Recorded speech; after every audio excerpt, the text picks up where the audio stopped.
नमस्कार। आज हम कुछ ऐसे दिलचस्प दावों को समझने जा रहे हैं जो 2026 में भारत में आने वाले कुछ नए फाइनेंशियल नियमों के बारे में है। सोचने वाली बात है ना कि क्या सच में हमारी छुट्टियों की तस्वीर हमें टैक्स नोटिस दिला सकती है। तो चलिए इसी सवाल की तह तक जाते हैं और देखते हैं कि मामला क्या है। दावा ये किया जा रहा है कि अप्रैल 2026 से हमारी डिजिटल दुनिया में छोड़े गए निशान, मतलब हमारे डिजिटल फुटप्रिंट्स, सीधे सीधे हमारे फाइनेंशियल असेसमेंट से जुड़ जाएंगे। तो सबसे पहला और बड़ा दावा ये है कि इनकम टैक्स डिपार्टमेंट हम सब पर पहले से कहीं ज्यादा पैनी नजर रखने वाला है। ऐसा कहा जा रहा है कि नए इनकम टैक्स एक्ट के तहत अधिकारी हमारी इनकम को वेरीफाई करने के लिए हमारे सोशल मीडिया पोस्ट्स से लेकर ईमेल तक सब कुछ ट्रैक कर सकते हैं।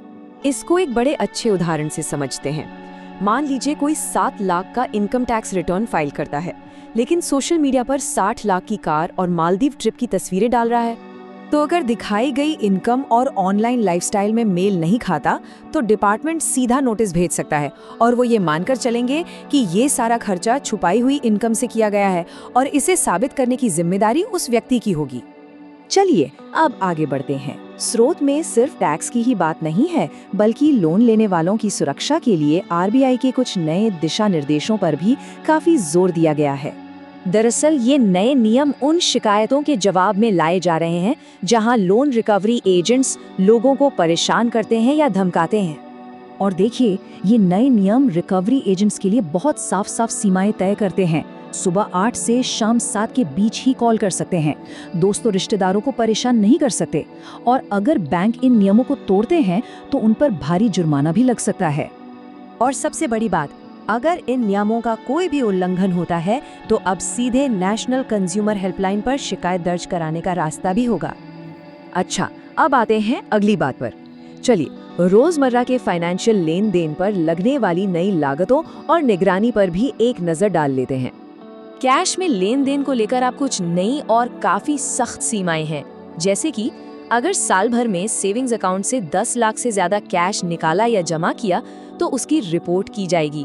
और तो और रियल एस्टेट में 2 लाख से ज्यादा कैश पर 100% पेनल्टी की बात भी है। ये एक बहुत ही बड़ा बदलाव है। मतलब अब तक जो लोग क्यूआर कोड से एटीएम से पैसे निकालकर अपनी फ्री ट्रांजैक्शन लिमिट बचा लेते थे, अब वो नहीं हो पाएगा। यूपीआई से की गई निकासी भी अब आपकी फ्री लिमिट में ही गिनी जाएगी। और जैसे ही आपकी फ्री मंथली लिमिट खत्म होती है तो हर ट्रांजैक्शन पर 23 रुपए और जीएसटी का चार्ज लगेगा, चाहे वो कार्ड से हो या यूपीआई से।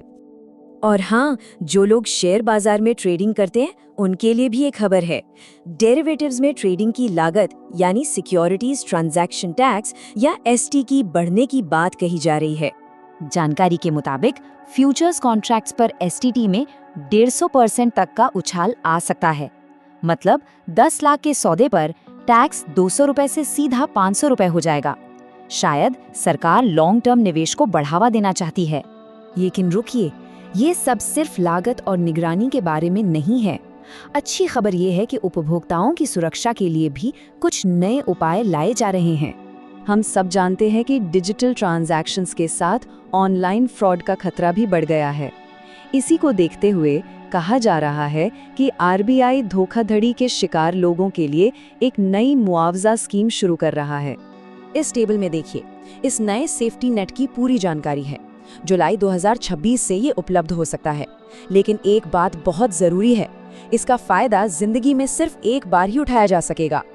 इसके अलावा आरबीआई ने जीरो बैलेंस अकाउंट वालों के लिए भी नियमों को और सख्त किया है, ताकि उन्हें बिना किसी गलत चार्ज के जरूरी बैंकिंग सेवाएं मिलती रहें, जैसे कि फ्री एटीएम कार्ड और हर महीने 4 फ्री निकासी। तो ठीक है, इन सारी बातों का निचोड़ क्या है, हमारे लिए क्या है मुख्य बातें? तो कुल मिलाकर देखें तो ये सारी बातें एक ऐसी दुनिया की तरफ इशारा कर रही हैं जहां हमारी फाइनेंशियल और डिजिटल लाइफ पूरी तरह से जुड़ जाएगी और सब कुछ ज्यादा पारदर्शी यानी ट्रांसपेरेंट होगा। स्रोत का ये एक कोट मुझे लगता है पूरी कहानी का सार बता देता है कि हमारा सोशल मीडिया अब एक तरह का टैक्स डॉक्यूमेंट बन गया है।